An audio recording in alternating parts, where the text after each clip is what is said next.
Good morning, St. Francis, and good morning, people of God. It is Monday, the 30th day of December, 2024. It is the 6th day of Christmas. It is the beginning of the second week of Christmas. If you look at last week as being the first week of Christmas, Christmas having fallen on a Wednesday, so midweek, it's kind of all odd this year. But we're on the 6th day of Christmas, still in the Christmas octave. We don't have any special, well, there are special things to celebrate today, but it's only after memorials and whatever, so we don't have to really worry about it too much. So it is the 6th day of Christmas, and once again, I am in the city.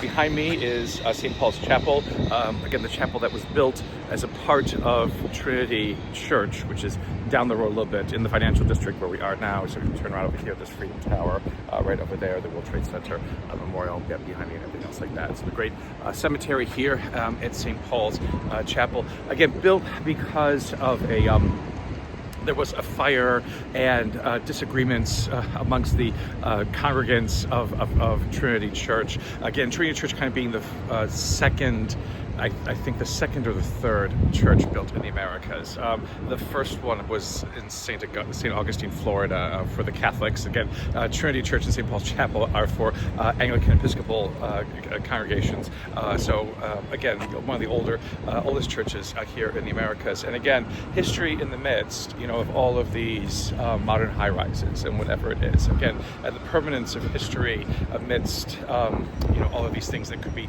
changing and passing, and things like that. So it's good to always really know that. Behind me also here is the Oculus. It's a great shopping mall that's part of the World Trade Center complex over there. And you can hear New York awakening and everything else like that as the morning continues.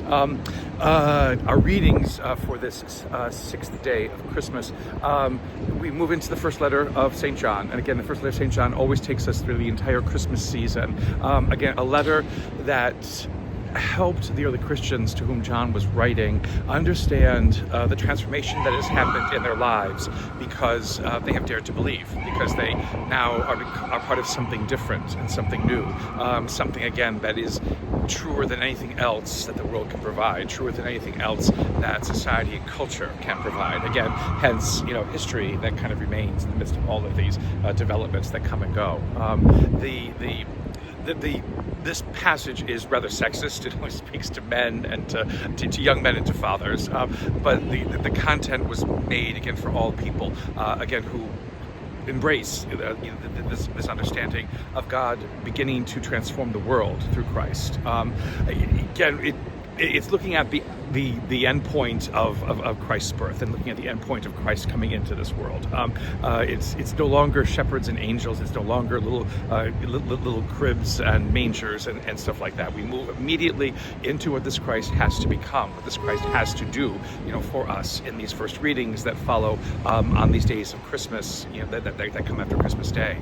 And so the whole understanding, again, and John gets a little bit much too with talking about a lustful world and passions and things like that. It makes you think as though we are supposed to basically deny everything that is human, or everything that might be enjoyable, or everything that might be fun or fun-loving, to become a believer within this. And again, he's using the extremes. John uses the extremes basically to show that something different is among us, and something different has happened to us. It doesn't mean that we deny ourselves everything, that we deny ourselves enjoyment, that we deny ourselves life itself, but to know what kind of life we're called to live, and what kind of life we are called to witness, within this world, which is again different than what the world sees and understands and thinks is important.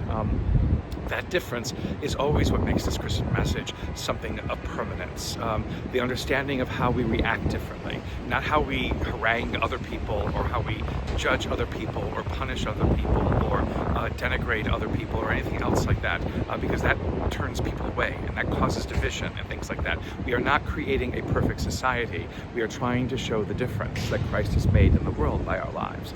And again, if Christmas is this time which our society and culture try to hold up as showing the best of our humanity, well, we believe that it is not just for one day. It isn't just for one season that the best of our humanity can shine forth. It is always, and we are called to be witnesses to this. The Gospel from Luke, again, because it was Sunday yesterday, we didn't hear the first part of it, which was the presentation in the temple and Simeon's whole big thing about having seen the Messiah, and now you may dismiss your servant, Lord, because I've seen your salvation. We now focus on Anna, the prophetess, who is the other person in that temple, who we don't really hear much about, except she's the daughter of Phanuel, the tribe of Asher, and that's about it. But she, too, becomes somebody who is looking for the Messiah's arrival. She is somebody, too, looking for the fulfillment of God's promises, and she sees this, and she gives praise. Unfortunately, that praise is not recorded in Luke's Gospel, but the fact that her name is mentioned, and the fact that she is there, again, shows that for both men and women, again, this Christ comes, and both men and women are called to prophesy, to witness, to praise God, and to point out who the Messiah is.